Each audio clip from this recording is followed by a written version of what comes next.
Infamous astrology is about the wisdom of astrology. It's not about the knowledge of astrology. The wisdom of astrology, in other words, it's all about where it relates to your reality, where it relates to the drama in your life, the challenges in your life, the problems in your life, the illness. Where is it complicated, sophisticated, mysterious? And how can astrology help us to understand those things, to resolve it? What does it mean to heal? What does it mean to transmute, transform? What do these energies mean in the actual reality of your life? Here, we're taking the mystery out of it and we're replacing it with a sound understanding. But here's where the punch comes. Don't you know it's painful to do that? It's shocking to do that. It's disturbing to do that. And the reason for that is because truth and reality has to make confrontation with our delusions. It has to confront what we assumed about ourselves and what we assumed about life. And if we arrive at some information or insight that brings us to a point of cognitive dissonance, we get shaken and we start running. We can't bear to hear the truth. And it's not truth that we haven't already known. It's that we never endured the pain of that truth so that we could get to the transformation. And that's what makes me the infamous. That's what makes me the bad guy. And I sign up to be the bad guy. I could only accomplish this with my shadows. I have to rely on my shadows. I depend on my shadows to pull this off, to get through this. Because what's inevitable for me is the rejection, the resentment, the hatred, the animosity. And many of you have that in your heart for me, that disdain. But what keeps you here? What causes you to subscribe and still keep listening? It's the fact that you know the things I say, the things I reveal, the things I talk about and go into, it might disturb you, but something in your soul tells you that you needed to hear that you needed to know that. Here is where we look at the ugly. This is where we look at death in the face. This is where we look at and we examine and we weigh the things we don't want to hear. And that is what gives us results. That's the part that gives us results. We get to the understanding quicker that way because we're ready to deal with the reality, with the truth. The timelines at hand in current time, we want to align always with the North and South Node transits. If you are not getting your regular natal birth chart readings, you're doing yourself a disservice because, again, this channel is not about astrological knowledge. It's about wisdom. If you just want to hear, okay, what's ahead in the forecast of astrology, and you just take off from there, that's not what this is about. This is about having the commitment, the staying power, to see yourself through many processes, transformations, utilizing the astrology as insight, empowerment, strength, encouragement, foresight, insight, wisdom, grounding, philosophy, so that it can continuously bring you to a successful outcome. And success is when we have found the understanding each time. That's what the success is. So if you're in the audience and you're not getting regular natal birth chart readings, you're doing yourself a disservice. You're going to remain disconnected from the message. Because if you're not working with me one-on-one, behind the scenes, there's a lot that's going to go over your head. It's a lot you're not going to relate to. It's a lot you're not going to understand. You're going to hear things that's going to disturb you. It's going to scare you and make you run away. And who I call to witness, those out there who do get regular readings from me from this channel platform. I have clients from all over the world, all nations, all countries, all cities. And there are very few that are here on this channel. I don't share this channel with everybody. I share it with some who I think might be ready for it. Understand? Because it does have shock value.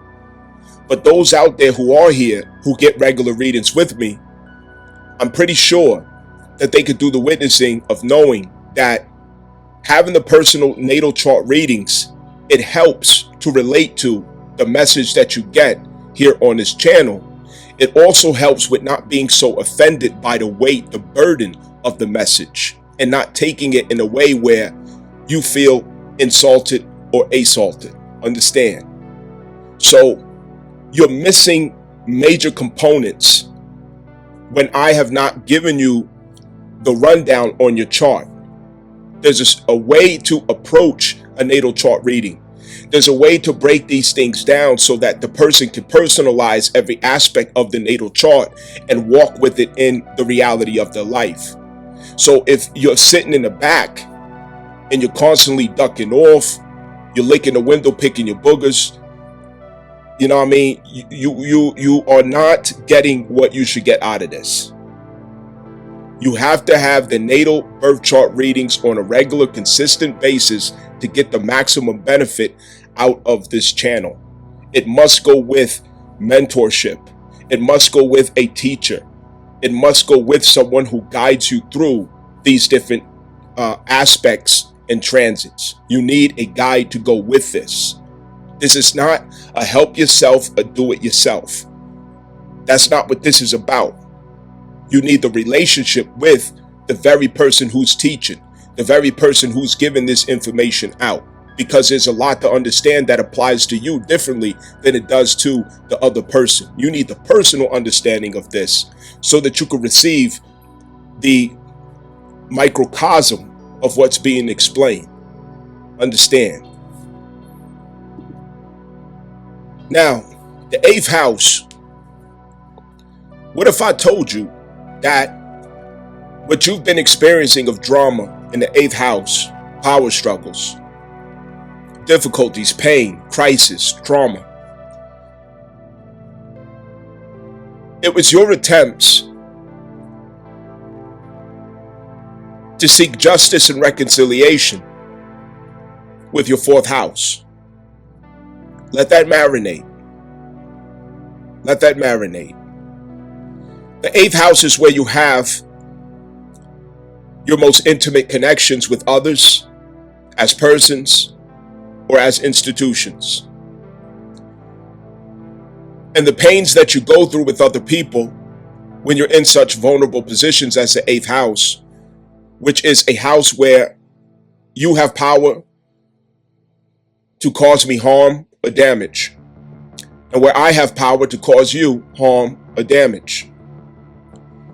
The mistake that we make is we project into the 8th house our futile attempts to get back at our nurturers. It's futile attempts to get justice for what didn't go right in the early childhood years of the 4th house story. And during this discourse, I'm going to explain some of those details. As I already emphasized, none of this on this channel, anything, it doesn't do you justice if you are not getting personal chart readings with me, because you need to know what your story is.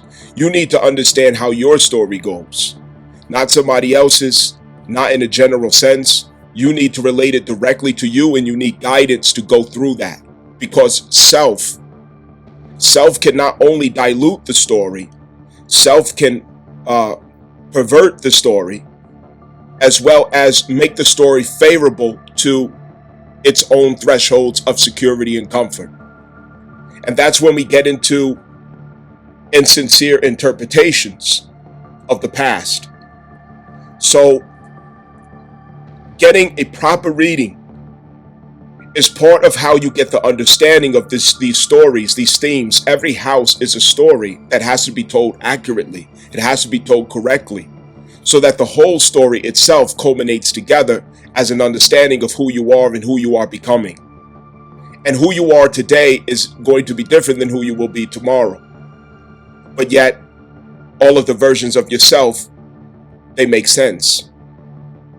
So, as you listen to this, I'm sure you will benefit, but you will benefit more by having your readings consistently, by having that connection and that relationship and mentorship that guides you through every video, every content, or every message that's put out on this channel, so that you understand how to relate it to yourself and the reality of your life. I'm not here to impress people with all types of fancy talk and knowledge. I'm not here for that.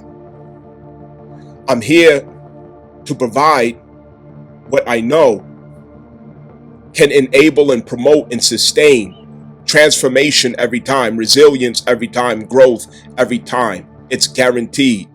But you have to have the courage, you have to have the resilience, you have to have the commitment, you have to have the sincerity and the consistency overall. Let's do a freestyle about the 8th house. Let's do a freestyle.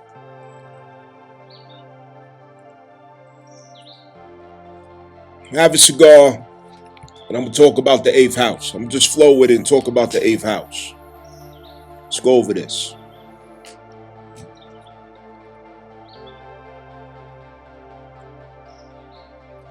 You know, the 8th house and the 12th house, these two houses, many years ago, I used to have a lot of difficulty with understanding these two houses. No matter what astrologer I would listen to, no matter what explanation I would get from other people, reading books or different things like that, I can never understand what it really means.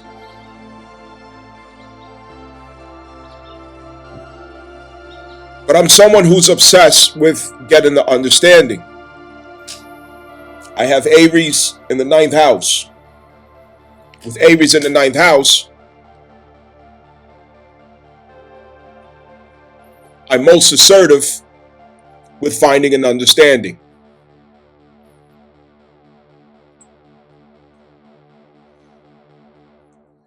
It's not enough to know something, because to know something, you're simply reciting it. You're regurgitating. You're repeating the math, the logistics, the measures, the numbers, the facts, the figures. You sound like a book.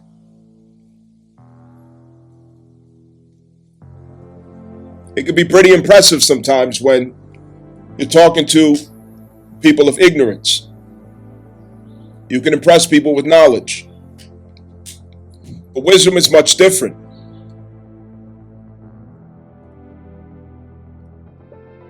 It takes into consideration the alchemy of experience. What happens when knowledge meets experience?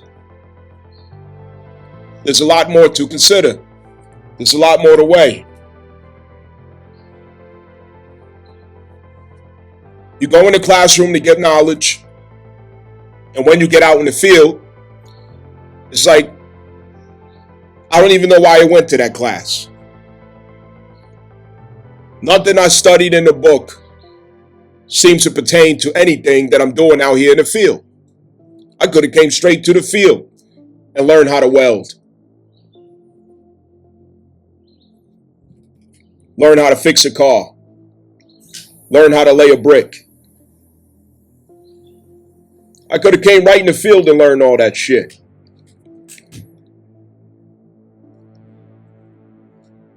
There's some truth to that. Some truth. There's some truth to that. But I think you know the point where I'm getting to. It's like G.I. Joes in my generation. We used to watch the cartoon G.I. Joes. And they say, remember, boys and girls, knowing is half the battle. Knowing is half the battle. And that reigns true. And you don't know what you don't know. Understand that.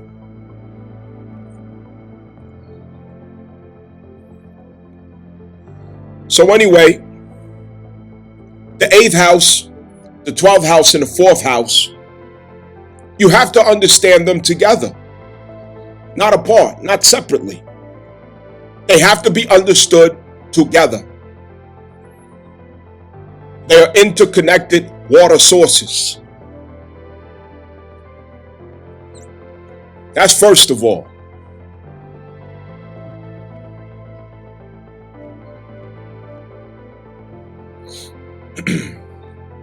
When you're in the 8th house, the 4th house is what's behind you.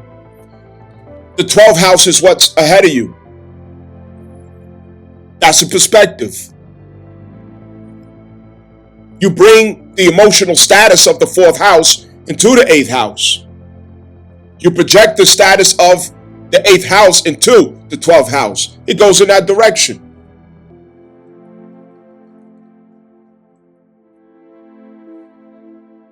Well, what do I mean by emotional status?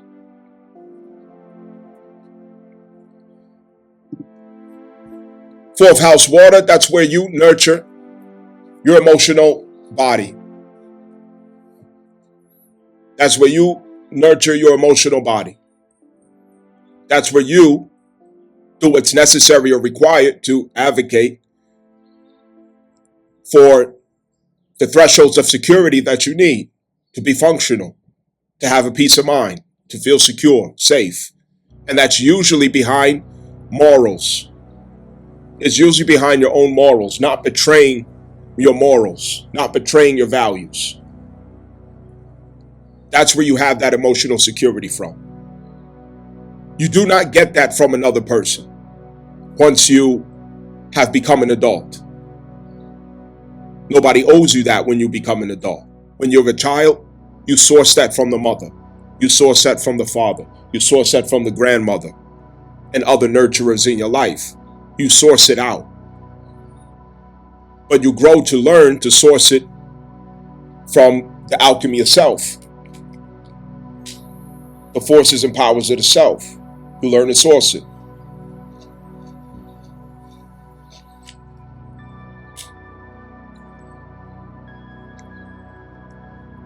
In adult years, we don't make other people responsible for the status that we have at the 4th house.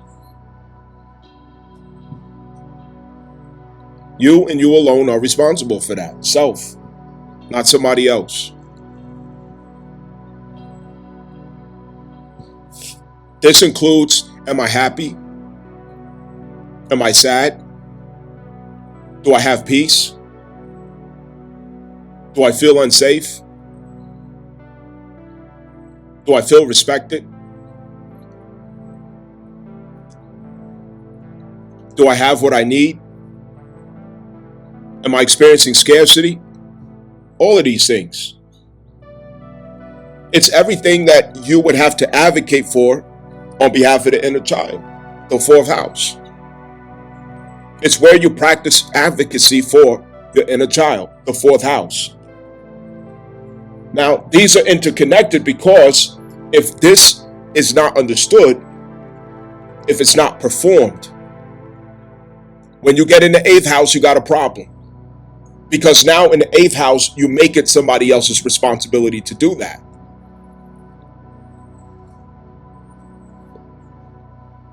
You form the expectations upon others to produce your 4th house outcome or results for you. You put it on others to do. You put it on others to produce. You put it on others to create. That's a big mistake. So it has to go in order.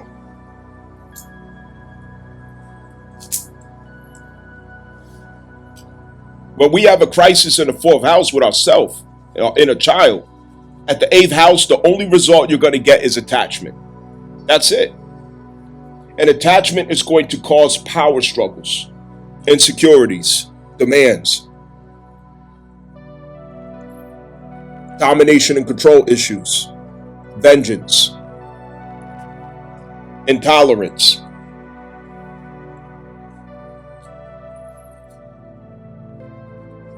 All kinds of deceit, animosity, violence. There's going to be some serious issues to deal with.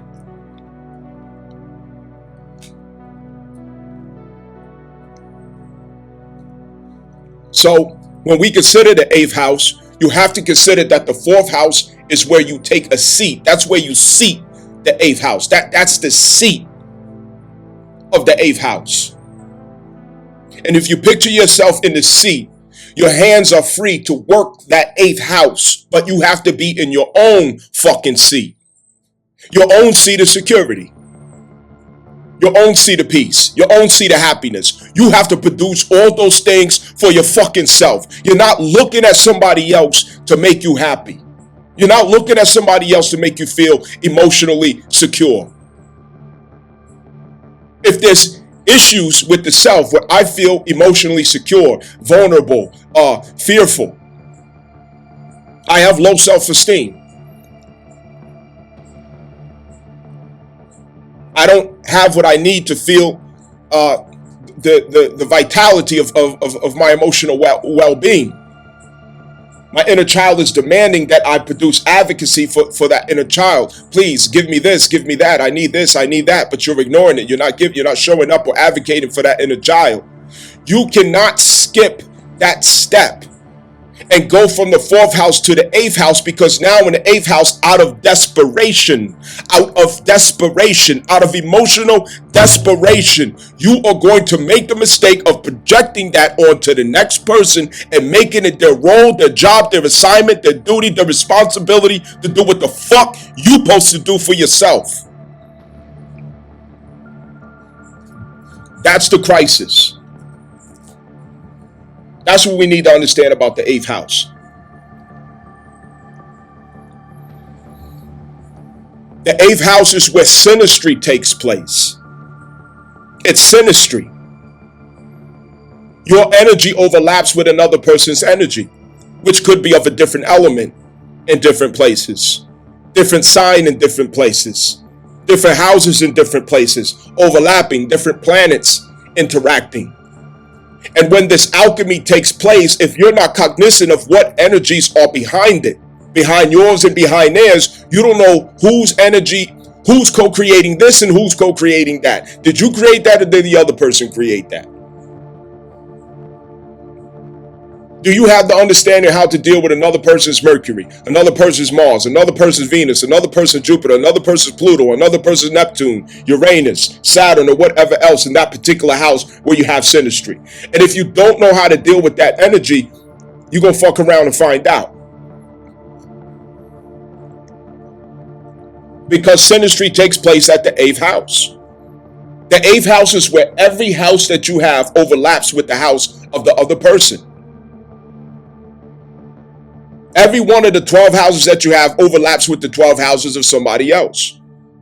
All 12 signs overlaps with the 12 signs of somebody else.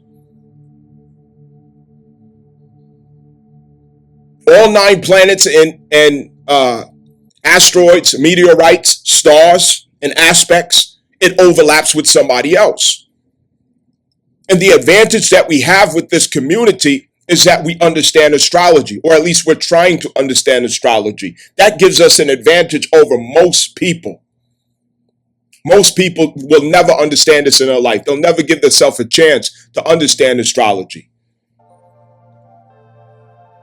And the synastry, for example, since I'm talking about Scorpio in the 8th house, you may have an earth energy in your 8th house.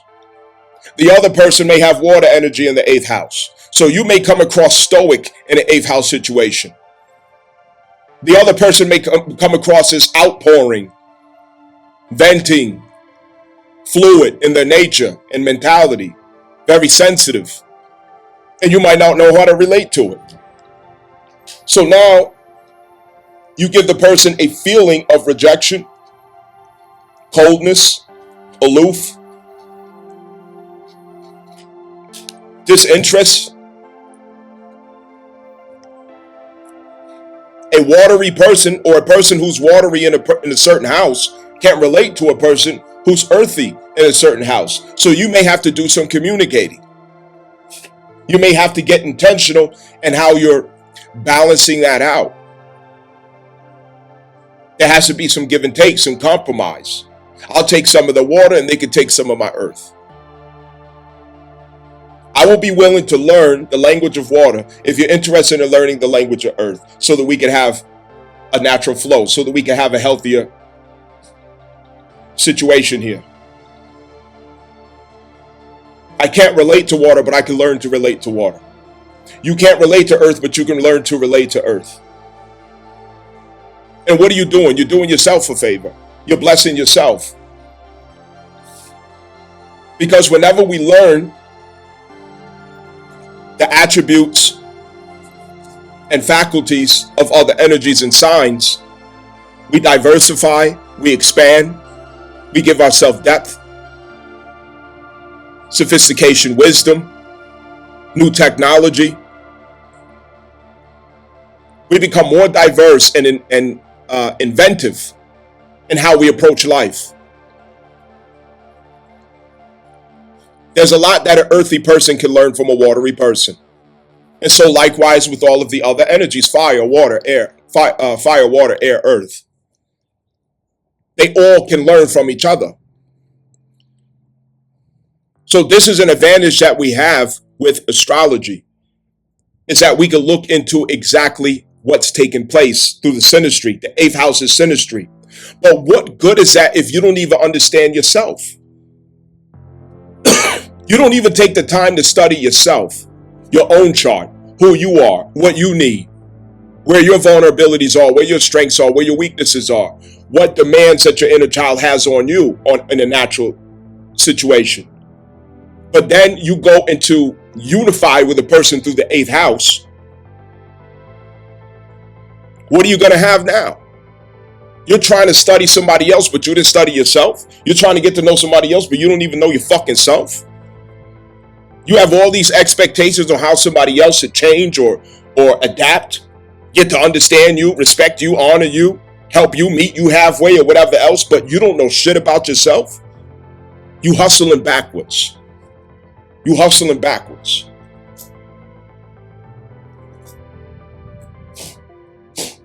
Half of that battle is being able to communicate who you are to others. Because the truth is, from an 8th house perspective, you do not have the power to change anybody. You can't make anybody change, nor is it your job to do that. We're not supposed to be trying to change other people. We're supposed to use other people to better understand ourselves, if anything. Other people are mirrors, not something that you meditate and strategize on how you're going to get them to change in a way that you prefer them to be. It don't work like that. You got the wrong strategy. That's a mirror, and you need to look closely into the mirror so that you can see yourself very well. That's what that other person's all about. Understand that. Any person in your life, there's attributes, there's faculties, there's behaviors about the person, there's characteristics about the person that you could adapt onto yourself and become a better person if you would be willing to learn. There's nobody around you that you can't learn from. Yes, there's things that you're going to be able to point out that I don't like this about that person. I don't like that about that person. But I guarantee you can find things that you do like, that you do respect, that you do appreciate about the person, no matter what. You could find it if you want to. And it's in your best interest to do that. What is it about that person that you need to learn, that you need to be influenced by, that you should adapt into yourself to enhance who you are? Instead of making war, conflicts, problems, you halfway there if you switch that attitude.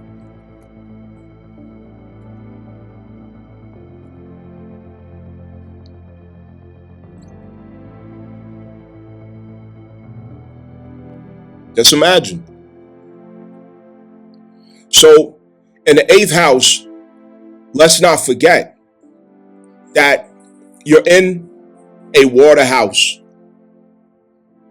That means it's going to require emotional command, emotional control, concentration, focus, emotional mastery.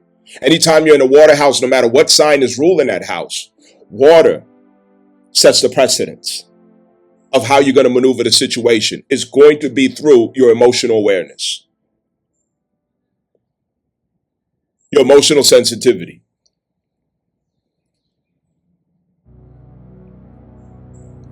The foundation of that is Cancer, the inner child. That is where your emotionality begins. That is where your self-awareness of your emotional body begins. Your emotional image begins. Cancer. Because that brings into play the moon, your upbringing, and all that formed your emotional body in early years. Your emotional languages.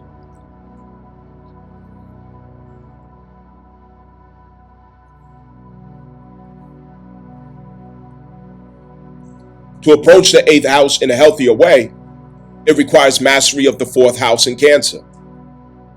It requires a significant awareness of who we are through our lunar placement, our natal lunar placement. In those 8th house situations or in houses of water, that lunar expression is going to pull through. It's going to pull through significantly.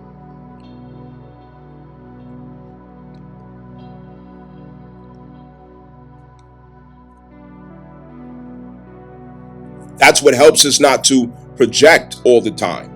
We project and we're not always aware of when we're projecting. We're not aware of when we're envious. We're not aware of when we're jealous. When we're in secret competition with somebody. You could be hating on somebody, but because there's this arrogance about the self that you can never be a person who's hating on another person. It's always the other person. You don't want to admit it when you look in the mirror, but you hating on a nigga and you don't want to admit it. This is also what addresses shadows. And we'll get to the shadows. But right now, let's understand the connection between the 4th house, 8th house, and 12th house.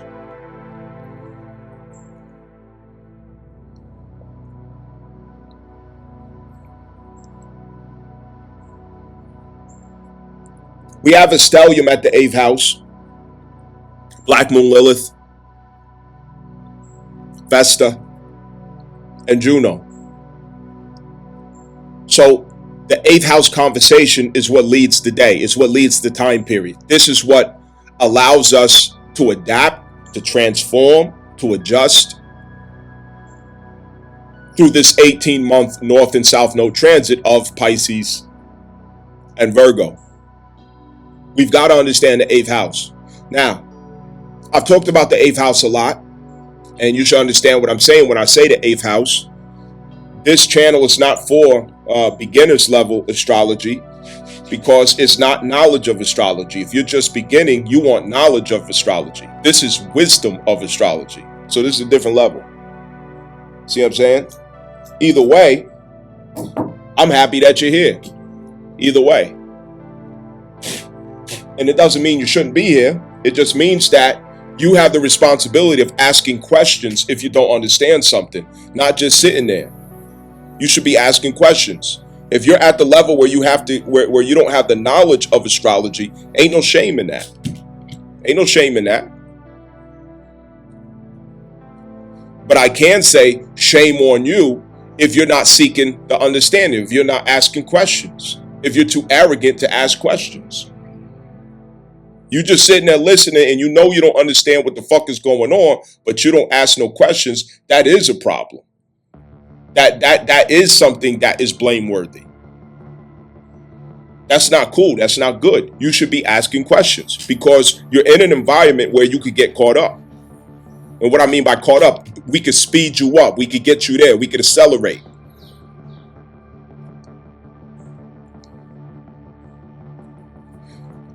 There's no question, concerning this that I shouldn't be able to answer. Understand? If I can't, I will find the answer for you. But you just can't sit there just pretending like you know when you don't. This is not knowledge level. This is wisdom level. So you want knowledge level?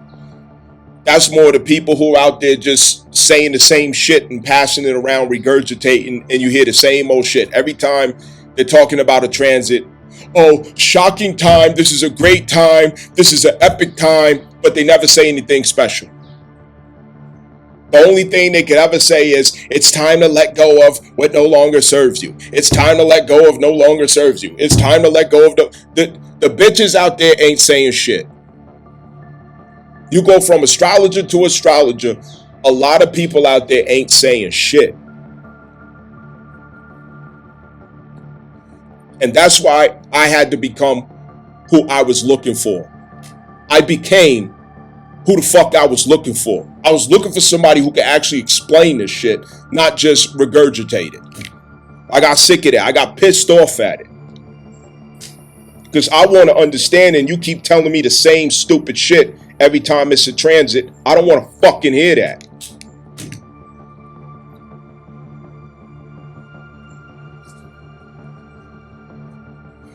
Make astrology make sense. Make it make sense to my everyday life that I'm showing up to. Talk to me like a fucking human. You know what I mean? That's why I'm myself when I'm up here. I talk to you like I talk to somebody when I'm standing outside a fucking bodega. You know what I'm saying? Waiting on a chopped cheese from Aki, heard? I bring my shadows with me. Because that's what keeps me authentic. Understand? But anyway, point made. The 8th house is where the honeymoon is over in the relationship.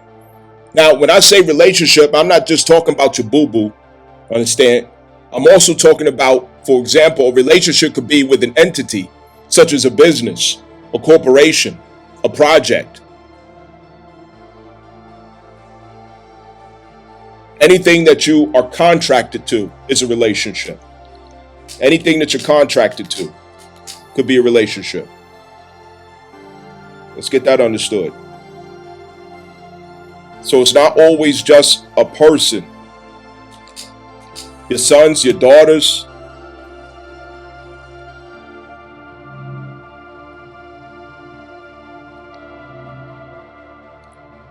Siblings, significant others. All of these are relationships. So you have 4 points of relationships. The 5th house is where the honeymoon is at. See what I'm saying? That's where it's just fun and play. You know, you didn't get deep. You didn't penetrate the surface. You don't even know each other's last name. You go to the gym. Hey, guy at the gym. Hey, how's it going? So what you work on today? Oh, I worked on the legs today. So what are you going to work on? Yeah, I'm going to work on my back. Yeah, you're doing a good job. You're looking great. That's more 5th house level. You know, you never been in this person's house. They don't know your last name. They don't know your story. You just stop and talk to each other at the gym all the time. You stop and talk to each other at the grocery store, whatever. You take the kids to the baseball game and stuff, and you just having them light, political conversations or whatever. You know what I'm saying? Or you met this person, this girl or this guy, and you hung out one time or two. All right? It's surface. It's very surface. The 7th house is where a contract is open. The contract is open. But it's still part of, it didn't get deep. It didn't get personal. It didn't get intimate. It didn't get vulnerable. You're not taking any risk, in other words. The 7th house is a general relationship that does not include risks. However, at the same time, the 7th house includes all relationship situations. The 5th house, the 8th house, and the 11th house, okay? It includes all relationship statuses. For example, when I say polygamy, I'm talking about all poly relationships. When I say polygyny, I'm talking about a man who marries women. I'm talking about polyamory. I'm talking about people who are male or female who come together through their desires, their passions, amor, understand? So polygamy, however, includes all of these things. You see what I'm saying? The 7th house includes all relationship dynamics, deep and surface, okay? But the 7th house is to speak of it generally, okay? It's to speak of it generally. Now, the 8th house is when it gets deep. That's when it gets personal. That's when it gets vulnerable. That's when it gets intimate. That's where you're taking a risk. That's where you're taking a chance. That's where you're putting trust up on the line. That's where you put yourself in position to get hurt. You put yourself in position to get damaged. You put yourself in position to be affected by the other person. In other words, you open exchange of power. That's exchange of power, okay? Power is the ability to affect another person negatively or positively. So the 8th house is where you position yourself in power with the person. This person has the power to hurt me in this position. I have the power to hurt this person in this position. And that is why you are not supposed to enter the 8th house without contract. What the fuck are you doing? Why would you go in the 8th house without a contract?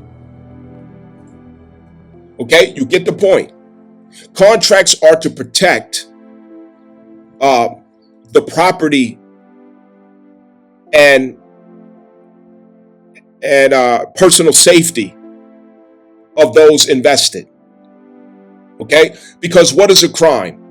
A crime is when there's damage or loss. There's damage or loss. Okay? So the 8th house is when you put yourself in position to experience damage or loss. You see how that works? Now, the 5th house, you're related to somebody, it's a relationship, but you're not in position to experience damage or loss from that person at the 5th house. You see? At the 7th house, again, it covers all. The 8th house is where you're in position to experience damage or loss from the other person, and the other person is in position to experience damage or loss from you. That's a vulnerable place to be. The 8th house, Scorpio. Okay? Understand? Now, the 11th house, this is where 3 or more is the dynamic. Okay? 3 or more is ruled by Aquarius. It's a crowd. It's poly. Okay? Anything of Aquarius is poly. It is poly. The 11th house is poly. So this is poly relationships, not dual relationship. Scorpio deals more with duality of relationships, dual relationships. 11th house Aquarius deals with poly relationships. That's the difference.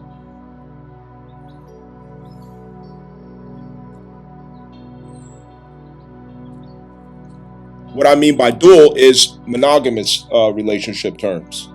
Now here's the trick. Here's a trick to that, okay? Scorpio is a monogamous relationship expression. Aquarius is a polygamous relationship expression. But how does polygamous and monogamous relationships, how do they relate? Okay? Let me give you an example. Let's say I have 3 wives, okay? That's a polygamous relationship. Specifically, polygynous relationship. You see how that works? Now, how is this also a monogamous relationship? I have 3 monogamous relationships within a polygynous relationship. You see? So the entity of my relationship between me and my wives, plural, 3 wives, is polygynous. But each relationship that I have between me and each wife is monogamous. So again, okay, just to help you to understand how the 8th and 11th house relate, okay, even though the 11th house is where you go to understand your polygamous relationships with the world, with society, or with other people, okay, rather it's business, intimate or not, or family or whatever else, each relationship that you have with others, it contains a monogamous expression between you and every individual. Even though at work, for example, you go to work, it's a polygamous relationship between you and your colleagues. But it's a monogamous relationship between you and every individual that you have a relationship with. You see, the monogamous expression of the relationship goes under Scorpio. That's who you are in a monogamous sense between individuals. You go to 8th house Scorpio for that. Who you are with the whole entire group, you go to the 11th house Aquarius for that. You see? So this is the difference with relationships. If you don't understand, ask me to explain, and I will explain it in another creative way. Okay? Don't sit there and don't ask fucking questions, please. We need to understand it. I want to make sure everybody understands. Now, the eighth house is where you have a monogamous relationship between you and every person. That's power. You see, that's power. That deals with power. Understand? When it comes to Aquarius, it deals with wisdom and authority. Wisdom and authority. You see? So the polygamous relationship between you and your co-workers or you and your lovers, that's in the air. That's ethereal. You see? The relationship between you and every individual, monogamous, that's water. You see? That's water. That's an emotional disposition. And it deals with power. You see?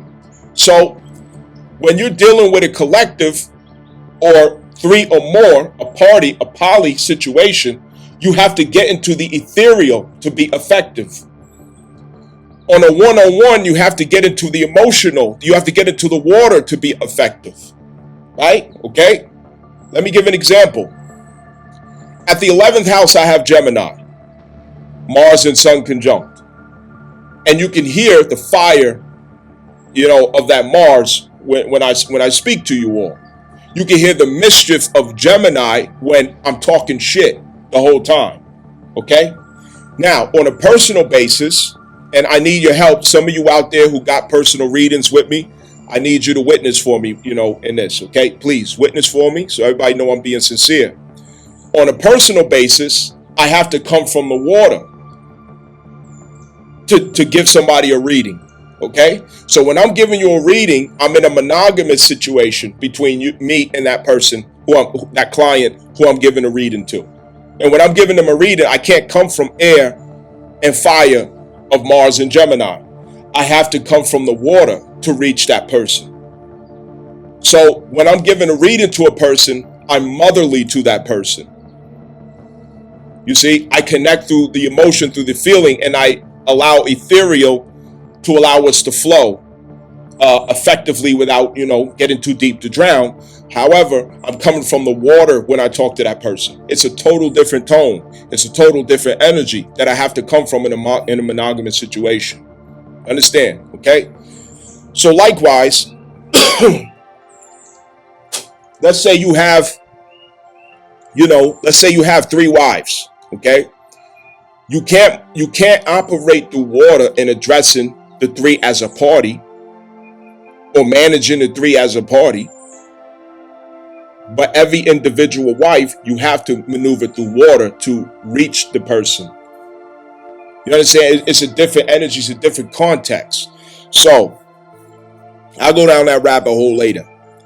The 8th house is where, again, I can hurt you and you can hurt me.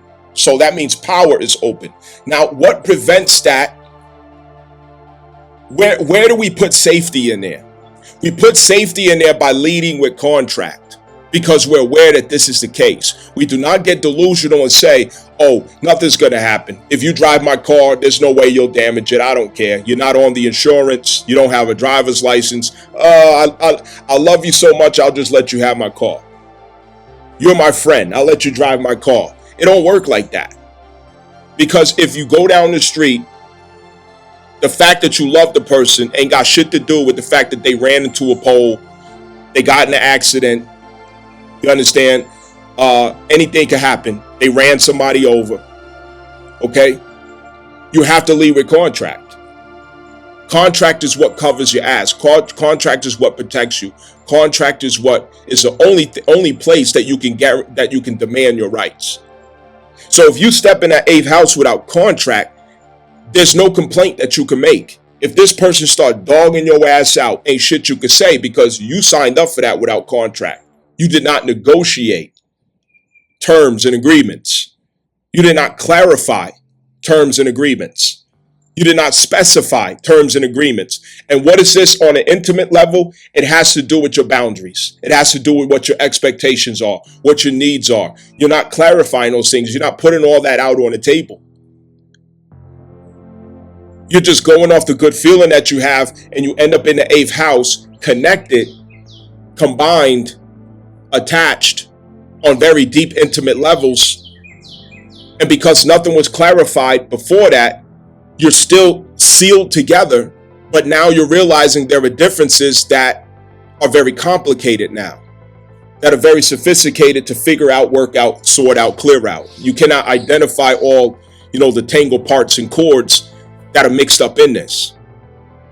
So what do people end up saying? It's a situationship. It's complicated. That's what that means.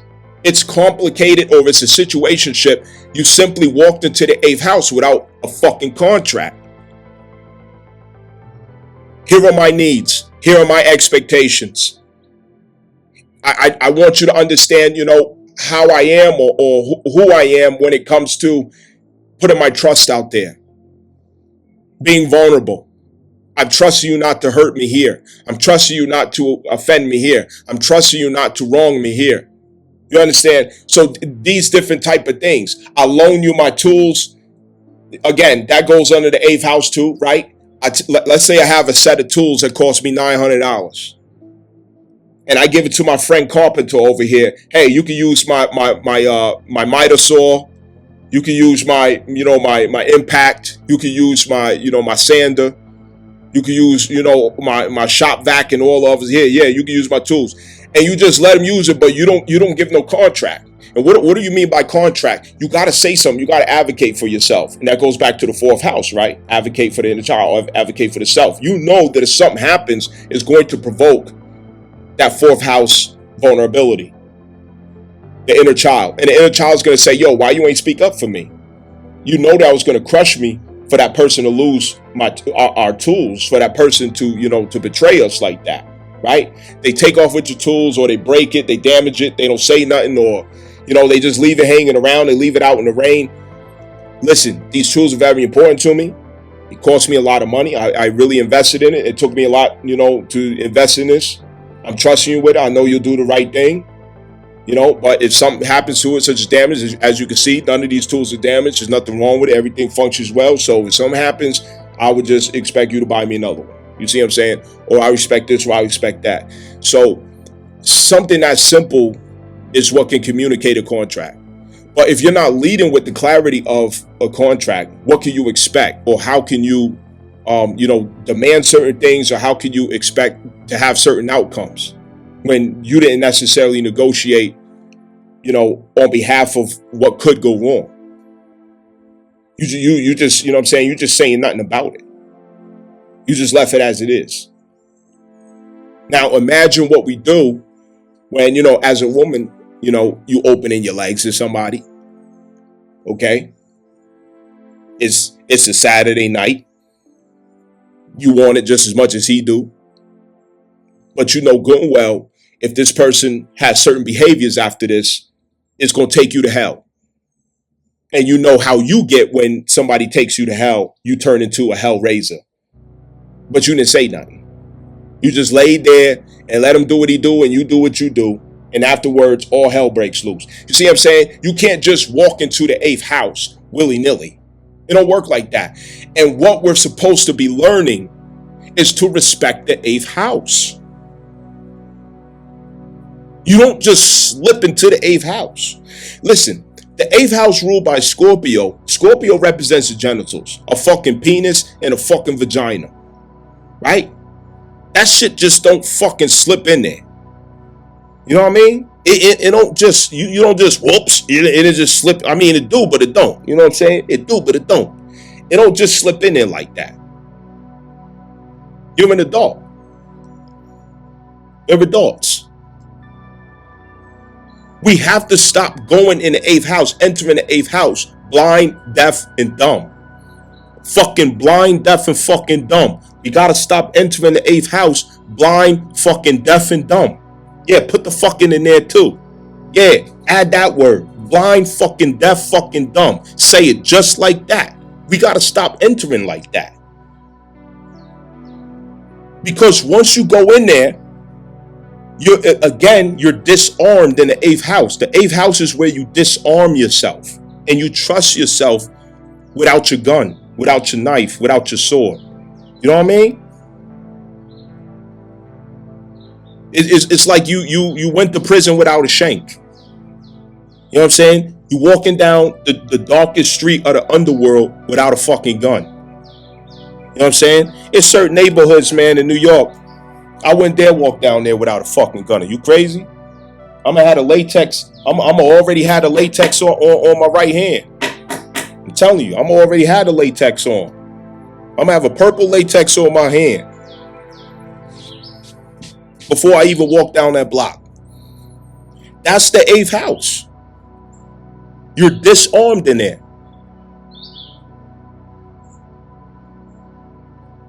You disarm your heart. You disarm your soul. You disarm your bank account. You disarm your reputation.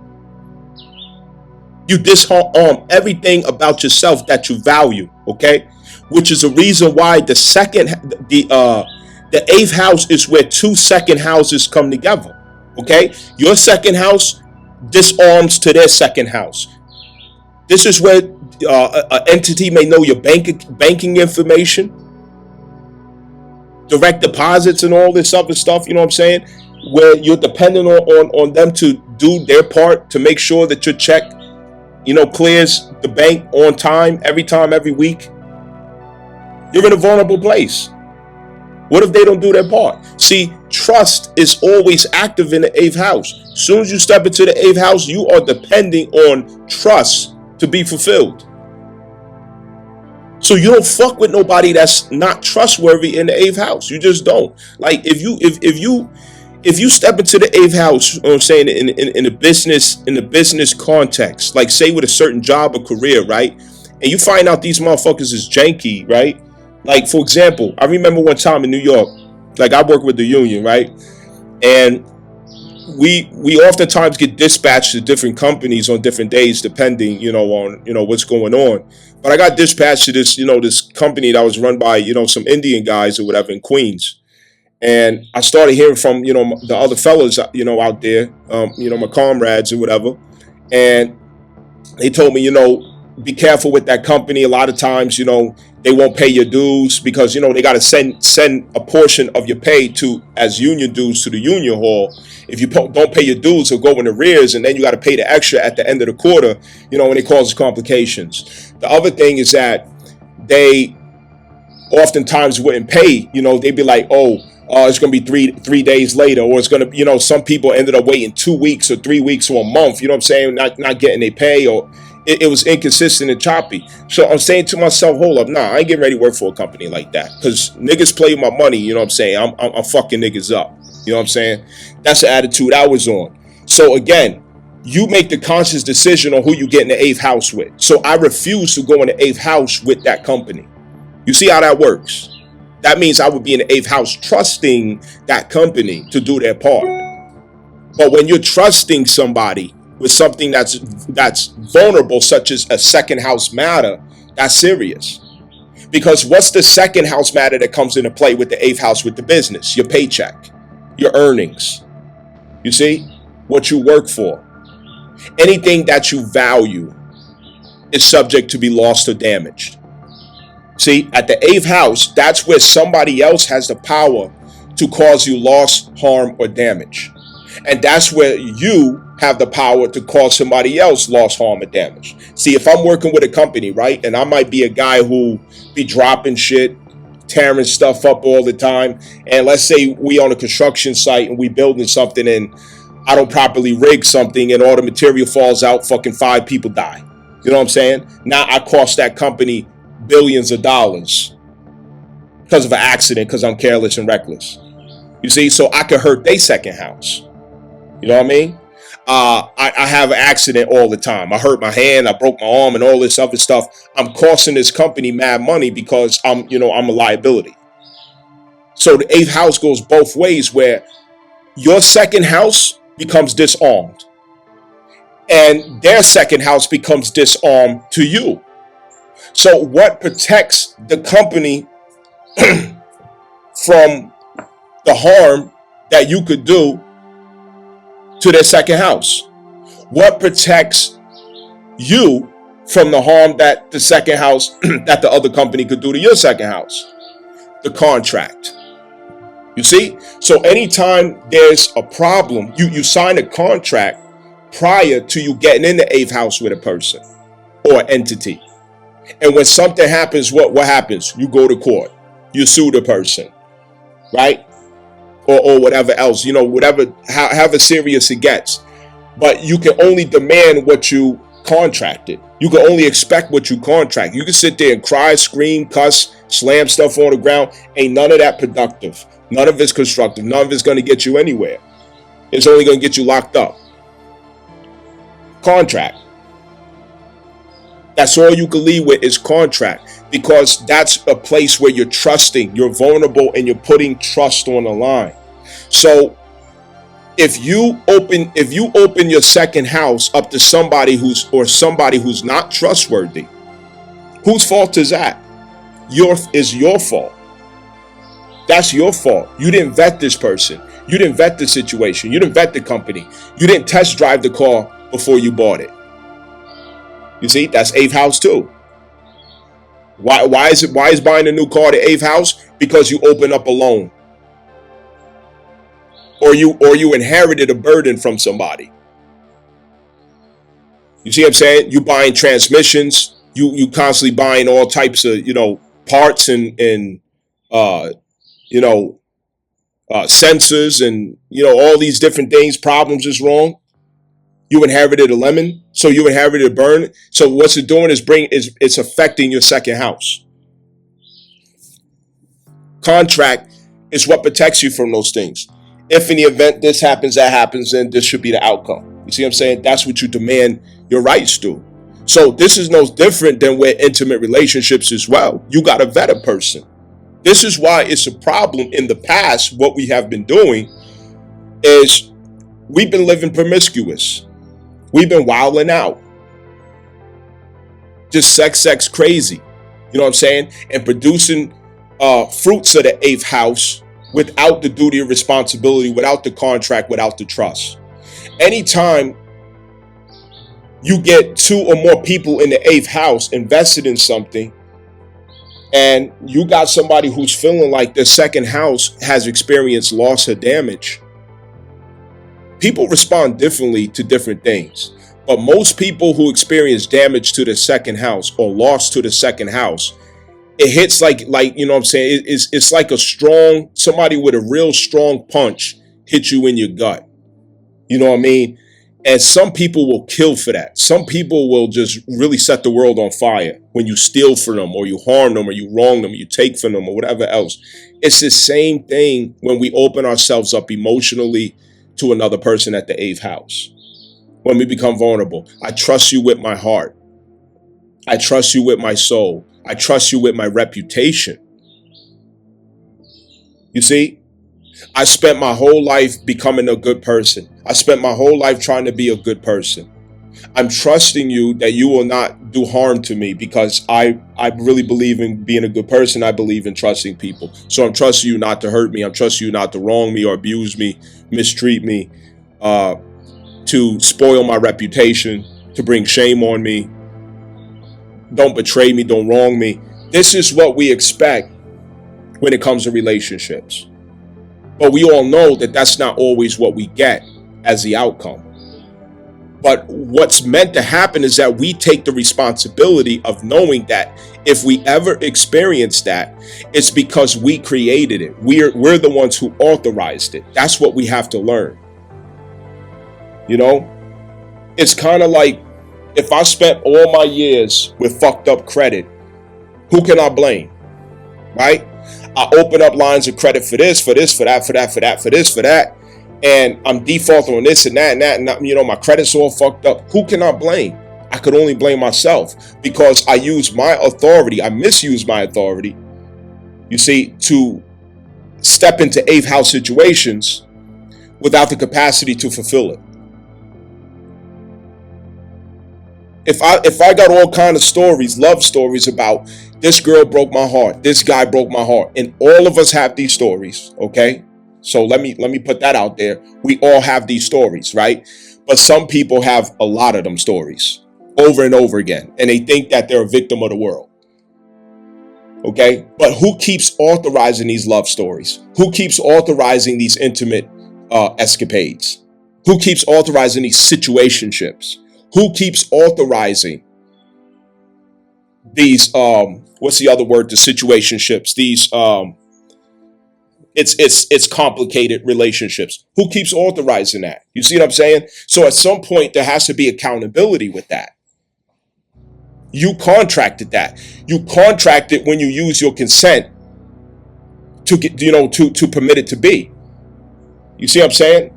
The 8th house is a place that only can be entered through consent. I can't even get in the 8th house with you without your consent. You can't get in the 8th house with somebody without their consent. Consent is the only way you could get in that 8th house. You know what I'm saying? So if you didn't consent for somebody to bring you into an 8th house situation, then who can you blame? How can you complain when you use your consent to allow that person to tie themselves to you in that way, only for you to find out they're not trustworthy? You're supposed to vet the person to know, is this person trustworthy? Is this person worthy of the trust that I want to lend them? This is really the point I'm getting at. What causes us to step over to skip those steps? We're impulsive. That's when the immaturity is leading us. We're impulsive.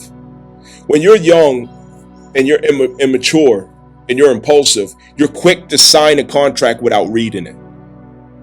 You're quick to lock yourself into a contract without reading the fine print, without really understanding what you're signing, what you're getting into.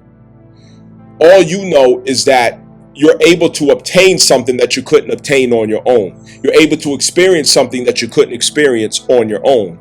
You're able to have something that could not be possible being by yourself. And you're desperate for that experience. You're desperate to be able to claim that ownership through your second house and their second house, which makes you feel like you done stepped up. I have a woman. I have a man. I have a girlfriend. I have a boyfriend. That's second house. You're anxious to own something or someone, to possess something or someone. You're anxious. You're greedy. You're impulsive. So you pretend like you didn't see that red flag. You pretend like you didn't see the signs, like you didn't notice those details. And then you come back on the back end to pay it in full. And what took only minutes to get yourself into now takes decades to get yourself out of. And that's how that works. It takes decades to get out of it. Decades to heal. Decades to transform. Decades to clean it up and purge it. Decades to come back to feeling like you could be yourself again. Decades after all that pain and damage and trauma.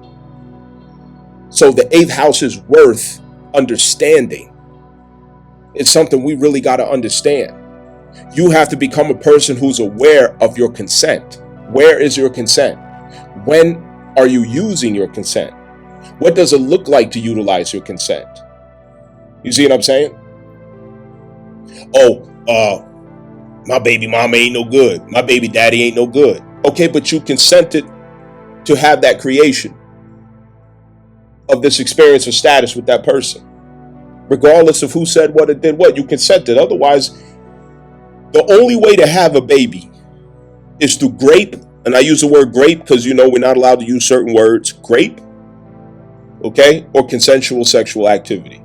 It's one of the two. So if it wasn't grape, then both of y'all consciously decided that this is what you're going to create. So how you can't blame this person and that. No, you consciously decided to do that. You wanted to fuck. Now the outcome is here. You're burdened by it, and you want to make it look like it's the other person's fault, and it's not. Now imagine people who do this over and over and over and over and over again. Multiple baby mamas, multiple baby daddies, kids, all this other stuff over and over and over again. You are a person who doesn't understand their consent, who doesn't understand personal authority. It's as simple as that. You can't be trusted with your own consent. You can't be trusted with your own authority. You need to have a power of attorney walking around you at all times, because you will sign yourself into trauma and drama every time. You will sign yourself up for misery. You will sign yourself up for pain. You will sign yourself up for destruction and then blame everybody else for it. That's how that works. This is what happens for people who are incompetent. That shows incompetence, okay? So if you're a person who are creating eighth house burdens and dramas for yourself over and over again, and you have nothing but other people to report about it, you have other people to blame for it, it shows your incompetence. That's all it shows, is how incompetent you are. An incompetent person should not be signing for anything. A competent person should not have authority. Incompetent people should not utilize their consent for anything. Incompetent people need adults, supervision, mentorship, guardians, and power of attorney to make decisions for them, because they're not mature enough to make decisions for themselves. Because if something should happen, they're going to want to blame everybody else for it, instead of coming to the understanding conclusion that they need to a lesson in competence. They need to understand what competence is all about. The eighth house is where we have to enter it with competence, not confidence. You do not go in there with confidence. You go in there with competence. Confidence will get you killed. Confidence will get you fucked up in the eighth house. Any car salesman can pitch a good game, but you better know what you're doing before you buy that car. You better know what you're doing before you get into that loan contract, the loan for the house or the loan for the car. You better know what you're doing. Because once you sign it, that's it. You're fucked if you want to get out of it. Come on, somebody out there, let me know that I'm making sense or not. For real. Somebody let me know if I'm making sense. You know what I'm saying? It's not easy to always produce these messages, but I'm sincerely trying to give the understanding of the eighth house. Understand? Come on, man. You know what I mean? We got to know what this eighth house is really about. So that incompetence can come from the cloudy judgment of where the impulse is coming from to make such decisions, rash decisions, concerning how you enter the eighth house. All right, and the violence that it takes to get out the eighth house. Because when you don't have wisdom and personal authority, you utilize violence to get out the eighth house. And what I mean by violence, you will go through any radical and crazy measures to get yourself about the eighth house. You will become somebody who you can't even recognize. You will get down and dirty to get out the eighth house. Understand that. Come on, man. Leaving a trail of misery behind you. That fourth house is critical. You have to learn how to be at peace with yourself, first of all. If you're ever alone and it feels like isolation, you ain't ready for the eighth house. You're not competent enough for the eighth house. If being alone feels like isolation instead of solitude, you are not in a fit condition for the eighth house. Because when you get in the eighth house, you're going to attach yourself to the person and you're going to make them responsible for your emotional security. You're going to cling to them and you're going to control them to make sure that they always have close proximation to you. They're always answering the phone. You're trailing behind them. They're trailing behind you. This is how you become that person in the eighth house. Because when any condition that you don't have right with yourself at the fourth house in Cancer, you're going to project it onto the other person through expression of attachment to the other person's detriment. And you're going to start controlling that person to make them responsible for what you're supposed to generate of your own inner security, emotional security within the self from the fourth house. That shit that you're supposed to do from the fourth house, that's what you're supposed to do from Cancer. That's not what you're supposed to do to put somebody in a full Nelson at the eighth house and say, oh, you better make me feel secure. You better make me feel okay. You better make me feel peaceful. You better make me feel loved. You better make me feel happy. You better make me feel like I'm the most special person. You better make me feel like there's no competition out there for me. You better make me feel like I'm the only one that you could love. You're a sick person. You're very sick. There's something fucking wrong with you, and you got to get down to the bottom of it and fix it from the fourth house, because it's not somebody else's responsibility to heal that. You're supposed to heal that. That's a crisis between you and your mother, nigga. Fuck out of here. That's between you and your fucking mother, and you need to fix it. Go back to childhood and fix that shit. Because that's exactly what happens.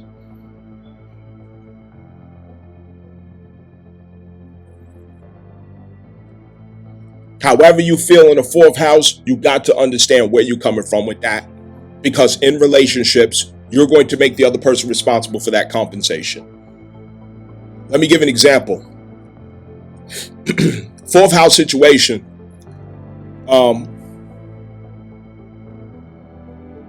I'm gonna give a parallel example.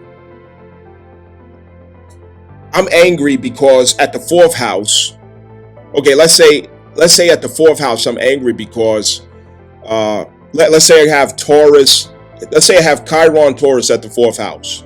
Okay? Taurus Chiron at the fourth house. All right, listen up, everybody. Let's say I have Taurus Chiron at the fourth house. So this is a person who felt very insecure about things they were denied when they were a child. Okay? In the house, they were never allowed to have certain things that they really wanted. It was probably scarcity of food, scarcity of resources, some type of scarcity. So they have a scarcity insecurity about their self that's deeply embedded in their second house for that reason. So at the eighth house, if I don't reconcile this, if I don't heal this, at the eighth house, I'm going to make the other person responsible for it. Now, how is that going to look? Okay, this is when a person says, well, if you're going to be my man or if you're going to be my woman, you got to buy me this and you got to buy me that and you got to be able to afford to buy me a Benz. You got to be able to afford me buy me a Louis Vuitton. Yeah, you got to have some money. You got to be making six figures. Yeah, I got to be getting this and I got to be getting that. You got to get my hair, my nails done. You got to buy me this and buy me that. That is what it looks like. You're taking childhood trauma of the fourth house that your funky ass decided not to fix, and you take it to the eighth house with your funky ass and you make somebody else responsible for fixing that shit. So now you got all these demands of, oh, you need to buy me this. Well, you don't love me and you don't buy me that. You don't love me if you don't buy me that. Nigga, do you know who you talking to? You talking to your mother, but you don't know it. You're talking to your mother, nigga. You're talking to your father. You're talking to your grandmother. That's who you're talking to. You think you're talking to your boo-boo who you just met off some dating app, but you're talking to your mother. Through the other person, through this person who you just met, through this person who you got a relationship with, you're addressing your mother. You're saying to your mother, I want you to make me feel good by buying me purses, buying me bags, buying me watches, buying me shoes, buying me cars, buy me this, buy me that, buy me that. Or if the parent, let's say you have Sagittarius at the fourth house Chiron, okay? Sagittarius Chiron at the fourth house. Sagittarius Chiron at the fourth house is, I was never allowed to go anywhere I wanted to go. I was never allowed to have the experiences that I wanted to have. I always had to stay on a fucking porch.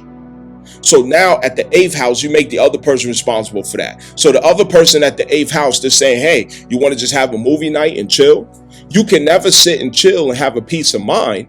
Instead, you always got to be out in the go. Now, there's nothing wrong with being a person who's adventurous. But when it's coming from pain, yes, it's something wrong with that, because now you're projecting your pain onto the other person and you're making them responsible for the crisis that you were supposed to heal from the fourth house Cancer, that you were supposed to heal from that Sagittarius Chiron placement at the fourth house, okay, which says I never get to go anywhere, I never get to do nothing. So you're bothering the other person and you're making it on their dime, on their dollar, at their expense, because your broke ass can't afford it. Okay, you can't give yourself those experience, but it's still a pain that's eating away at you. So you make the other person responsible for doing it. Your broke ass can't go to fucking Bahamas, but you make somebody else responsible for giving you experience in Bahamas. You make somebody else responsible for every time they get off work, they laying bricks in the hot ass sun, or some roofer, you know what I'm saying, working fucking 12, 16 hours a day. And you want them to take you here, take you there, go out here, go out there with the noise in the markets, all over the public places and different things like that. You can't sit down nowhere for nothing, because that pain is making you get up and go, because you're trying to make up for what you didn't have in childhood. You know what I'm saying? Like Method Man said in his song, Old Man Trying to Make Up for Glory Days. You know what I'm saying? You're trying to make up for the glory days of childhood. So this is what I'm saying, where when you don't reconcile with what happened in the fourth house, you don't reconcile what happened at the Cancer placement, you're going to bring it into the eighth house, and you're going to make it the other person's burden and responsibility, and you're going to try to make them make up for that on their dime, on their second house capacity. You're going to try to pull it off of their second house capacity. That's not fair. You know what I'm saying? Because if you feel like that's what you have to have, you're the one responsible for giving yourself those experiences. You're the one responsible for making up for all that. You can't make somebody else responsible for your childhood trauma. Because guess what you're doing? What you're doing is you're making that person your mother all over again. You're making that person your father or your grandmother who didn't give you those experiences, who denied you those experiences for whatever reason. And you're charging them for it as if they were your mother, grandmother, or father. And that's not fair. You know what I'm saying? I'm not your fucking daddy. You know what I'm saying? I'm sorry you had to sit on a porch and watch the other kids play. I'm sorry you didn't get to go to Six Flags. I'm sorry you didn't get to go to the skating rink. You know what I'm saying? I'm sorry you didn't get to go downtown, you know what I'm saying, on the weekends, hop the train, go to Brooklyn, and then from Brooklyn, you know what I'm saying, you go here, you go there, you go to the tunnel, you go hanging out and all this other stuff with all your friends, and you didn't get to do all that shit. But now you're making me responsible for it on my dime. So every time I want to sit down, have a peace of mind, baby want to go here, baby want to go to, no, bitch, I don't. I want to sit here, enjoy myself, have a peace of mind, and get ready for work the next day. You got a problem with it? See what I'm saying? Now you're making me your mother, you're making me your father, you're making me your grandmother who denied you those experiences, and that is not fair. You're projecting your traumas onto me. So, full circle. Where is this familiar? Full circle. Come on. I'll make y'all niggas think. You know what I'm saying? I'll make y'all niggas think. Full circle. Where do we see this in recent times? Where have we been learning this lesson? Right? Retrograde, okay? The retrograde is the power that gives us access to the past. And you might say,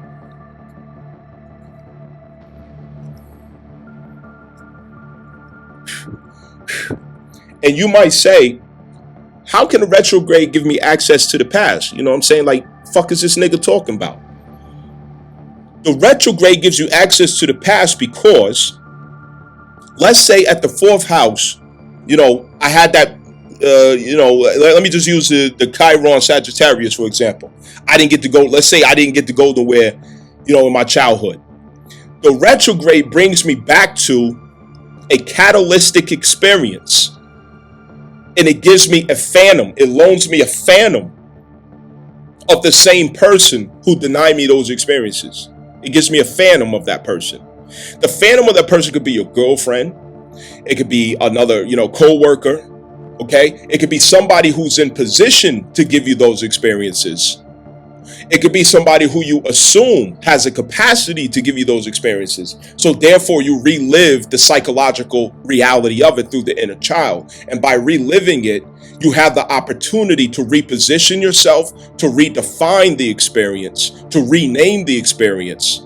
You have the opportunity to relive the experience so that you could correct it. Because essentially, that's what healing does.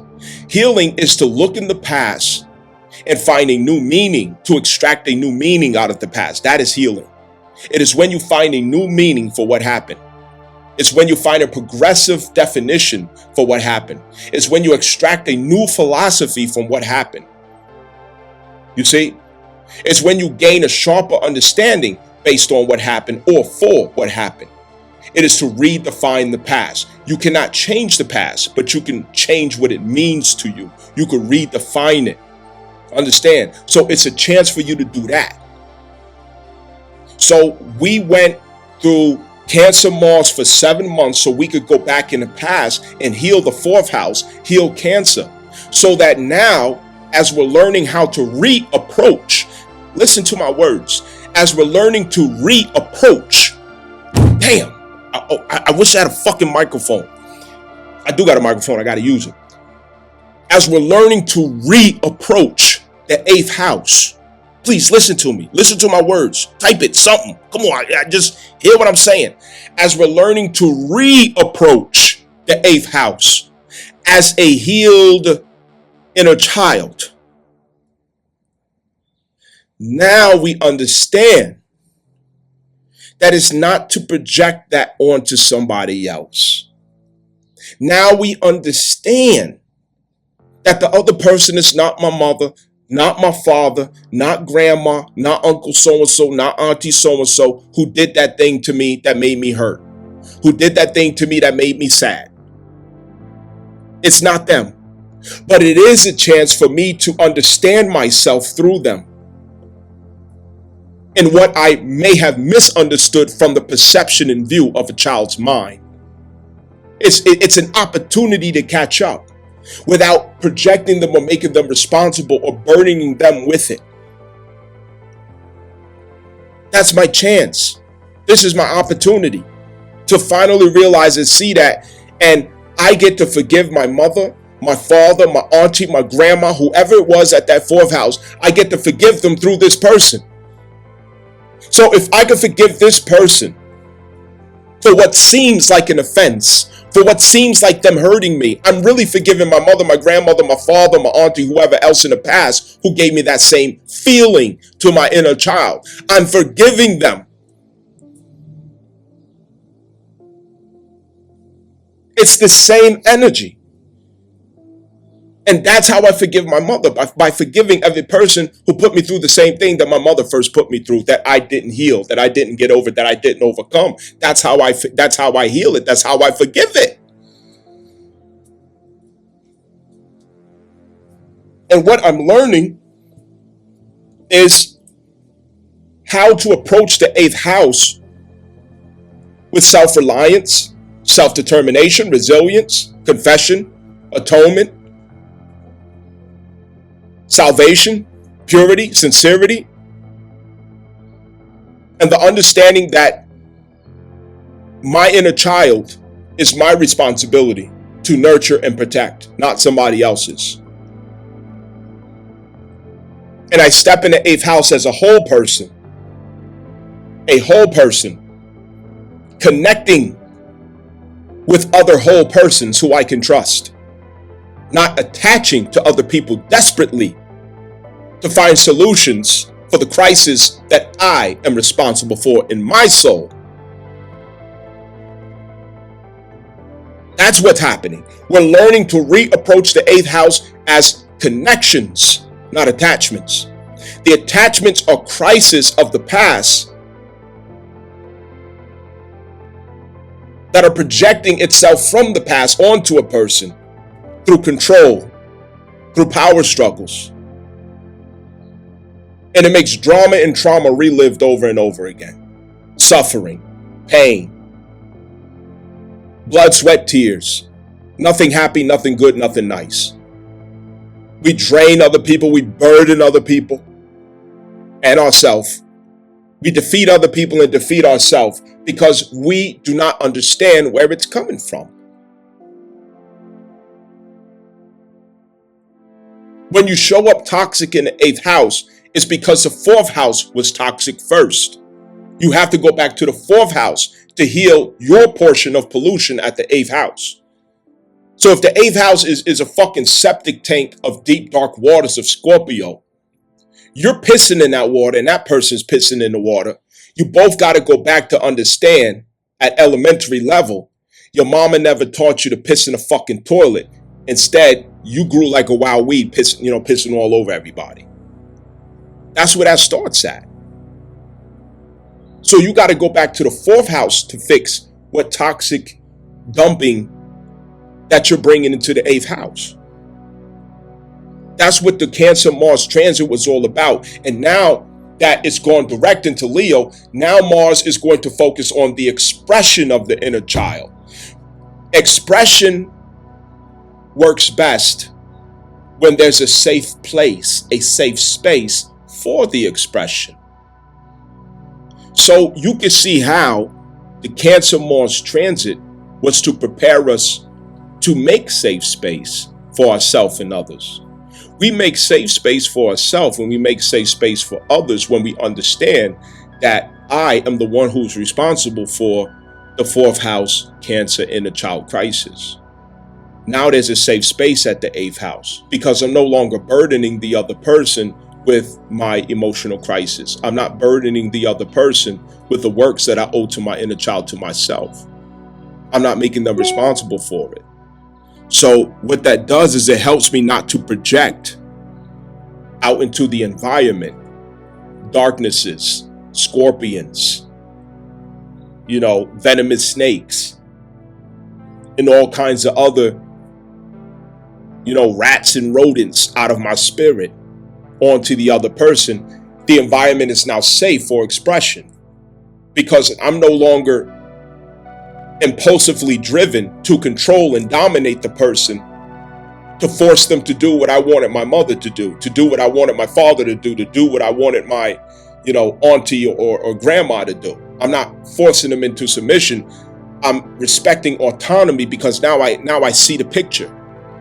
This is contractual. We're making connection, not attachment.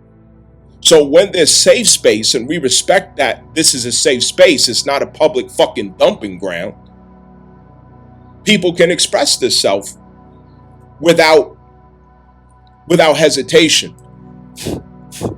You see, if I spend the time doing that 4th house work, what I'm going to end up running into is all the parts of me that are not so attractive, the parts of me that are not so flattering, the parts about me that are not so, that are not so impressive to talk about. Things that I may not even want the world to know about me. Things I might be embarrassed about, ashamed of. And when you really sincerely want to get down to the bottom of it, heal it, authorize it to be expressed again, connect with it, take ownership of it, it causes you to have understanding for other people who are struggling to do the same thing. Because what you end up seeing in the other person is, wow, they're going through the same struggle I'm going through. They're trying to get it together. There's things that they really don't want the world to know about them or see about them, and they feel like they're going to be judged, they're going to be criticized, they're going to be put aside, they're going to be betrayed, they're going to be walked away from, they're going to be abandoned just because they're not perfect, just because everything about them isn't perfect. I'm going through the same thing, and I can see that this person is going through that. You know what? I'm going to make it easier for them. I'm going to let them know, you're safe with me. How you feel, what you think, how you are, things about you that's not perfect. I'm not out to get you. I'm not out to hurt you. I'm not out to accuse you. I'm not out to judge you or anything. And that's when we go out our way to advocate a safe space for that person. And it's sincere because we're doing it because we recognize our own suffering in that person. That's what we want somebody to do for us. You know what I'm saying? Like, for example, let's say there's a person who he's very intelligent, but he's not good at articulating. And let's say you're good at articulating, but you're not as intelligent as that person. So y'all are in reverse. So let's say this person is frustrated with, articulating what he could see, what he can understand. And he gets frustrated every time it comes time for him to express himself. He starts stuttering. He fumbles over his words. He gets angry. But you step in out of compassion and you say, oh, you know what? I know exactly what you're talking about. So what you mean to say is, if you do this and that, then this could happen. But, where we made our mistake was this, it's a different strategy we got to take. You're trying to show us another approach for something. Oh, okay, I see where you're coming from, man. Yeah, you know what? You make it. Take your time, man. I understand where you're coming from. I get it. I'm here to listen. I'm here to understand. You're meeting that person halfway, and that's where the unity comes in, where you start to see that all of us show up with pieces of the whole thing. None of us gets the whole thing. One person might have leadership. One person might have strength. One person might have wisdom. One person might be good at strategy. One person might be good at keeping the morale. One person might be good at communications. One person might be good at remembering things. One person might be the people person. You know what I'm saying? Because some people might be good at running an operation, but they're not good with people. You might have a person who's really good at remembering things or spatial awareness, numbers, data, facts, figures, but they're not good at mechanical troubleshooting, how to manipulate, things, to work, mechanically, you know. But if you realize that all of you come with something that lacks and all of you come with something that makes the whole, you can have tolerance and safe space for each other, because now you're saying to yourself, we got to make this a safe space, because if we're not all feeling safe to show our shadows, we're not going to get the gifts of every person.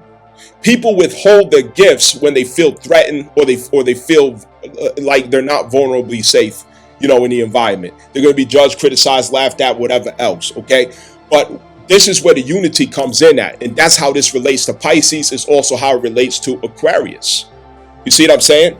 Now, Aquarius 11th house relationships, that's where this begins. It begins when you start recognizing that every person brings a different element, a different planetary influence. Every person brings a different element of opportunity to the situation. Okay? So you have a person who brings Mars, a person who brings Jupiter, a person who brings Mercury to the situation. There's no competition, because nobody can be you. So one thing you never have to worry about is competition, because as long as you're being authentic, you can never be replicated, duplicated. That's first. So we can get rid of competition. The other thing is that every person has gifts. Every person has advantages. Every person has faculties that are more enhanced than another person. But we get them in different places. We get them in different positions. And it's for us to honor that, to call that out, to water it, to nurture it, not only in ourselves, but in other people. You're moving through a project together on construction. For example, let's say you're a construction team and you're working on a project together. You got one guy who's really good with numbers. Like, Ronnie, why don't you go and measure, that project that we go get some, pull the tape and, and get some numbers for us, and he's good at the numbers. He adds a fractions and decimals and all this other stuff. He's good at that. He brings the numbers back. Another guy, he's good at strategies. So what do you think is a good strategy? How do we get the material over here? And how do we, what's the logistical plan? How do we, move this material over there? And how do we, build our thing over there? We got other people, that are working, conjunct with us, our welders over there. We got pipe fitters over there. We got electricians, some parts could fall or whatever. And you have somebody who's really good at talking to people, right? The person who's strategizing might be terrible at talking to people, right? He talks to people, and every time he talks to people, a fight starts. So we say, okay, that's just not your thing. We have to accept that that's his shadow. Accepting that that's his shadow, that's part of his shadow, is that whenever he talks, whenever he tries to talk to people and give, direction, it turns into a fight. He's working on that. So we're not going to put you in that position. That's fine. We're honoring the fact that you're good at strategies. So let's go get so-and-so who's good at talking to people. Yo, go tell those people that we're going to be working overhead of them. We need that guy to stop working, and we need that guy to come back in 2 hours. Maybe after lunch, we'll be ready, and tell this guy over there, if he can help us to move this material, I don't know, under that platform, then, we can help him to do something for him. So you go get somebody who's really good at talking, to do that. Okay, you go do that. You see what I'm saying? So what it's leading us to is we get productive in the 8th house. Once we clean up our mess in the 4th house as individuals, we get productive and efficient at the 8th house, because our connections become more efficient. Okay, we become more efficient in what we connected for, what we came together to do and accomplish. We get more efficient because we get more confident. We get more confident, and we start to realize that I have what the other person doesn't have. The other person has what I don't have, and there's a lot we could accomplish because of that. By myself, 2nd house, I do not have the resources, 2nd house, to accomplish this by myself. But with this person and that person and that person, I'm able to accomplish all of this with their resources, their 2nd houses combined with my 2nd house. Look what we could do. We could move some weight at the 11th house. And the 11th house is where you have large gains. That's where you hit the world market. That's where you collaborate with large numbers of people. That's when you hit the world market with a productive outcome. That's the house of friends, where you make connections, where you what's a proper word here? My words. That's where you network. That's where you network. Okay, toward your common goals, aims, and ambitions. And it starts with the eighth house. So you see how the order goes. Okay, so if you're not productive if you're not healthy at the eighth house, you're going to be very unhealthy at the 11th house, because now you're bringing all your shadows, things about yourself you didn't accept, and you insecure. Now you're projecting your insecurities on other people, and your relationships are shitty. You have no friends. You're always making conflict everywhere you go. It's just big fallouts. You're greedy, and it's just all type of problem, control issues. The houses are not separate.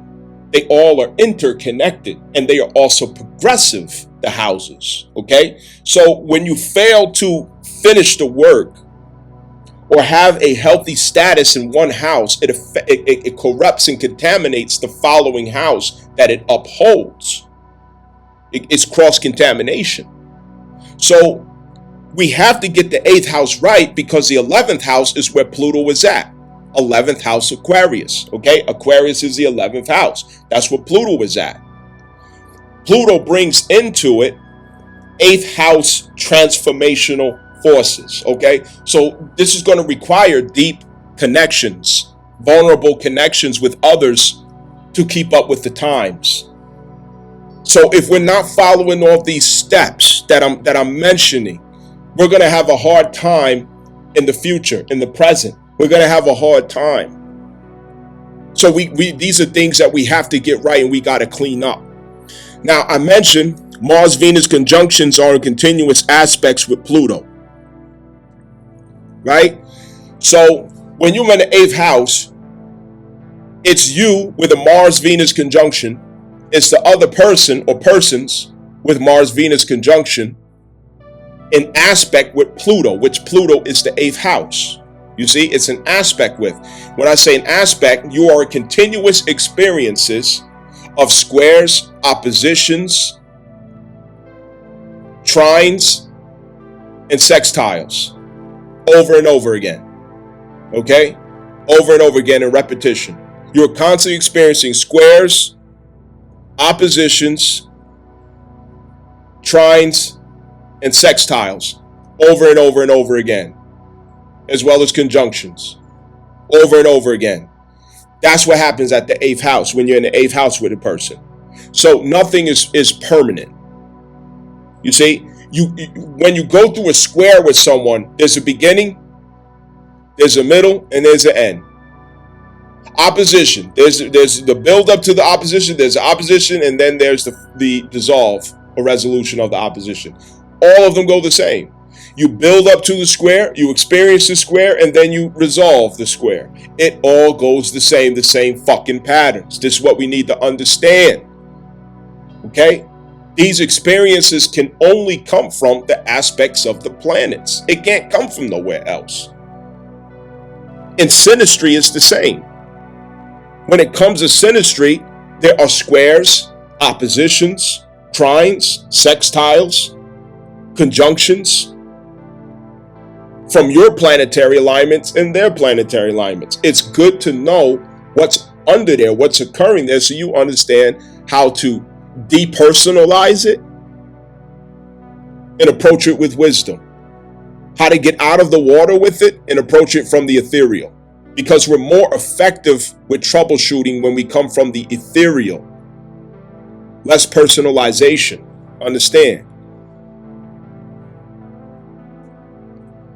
We have to endure these constant repetitive cycles, because it makes us wiser, it empowers us, and it fills us with authority. And the more authority we have, the less we're trying to control other people. The more focus we have on what we can control about ourselves, the more secure we feel with ourselves. The 8th house seems very sophisticated, but I think that when we relate it to our real life, it's better, it's easier to understand. And again, infamous astrology is about wisdom of astrology, not knowledge of astrology. Knowledge of astrology, that's the first level. That's the first level. When we talk about wisdom, everything we talk about directly relates to your real life. Understand? Collectively, we're getting prepared to come back together again. The battle of the sexes is coming to an end. With the battle of the sexes coming to an end, and we heal the inner child through the Cancer Mars transit of 7 months, that is what makes us competent enough and trustworthy to come back into the 8th house.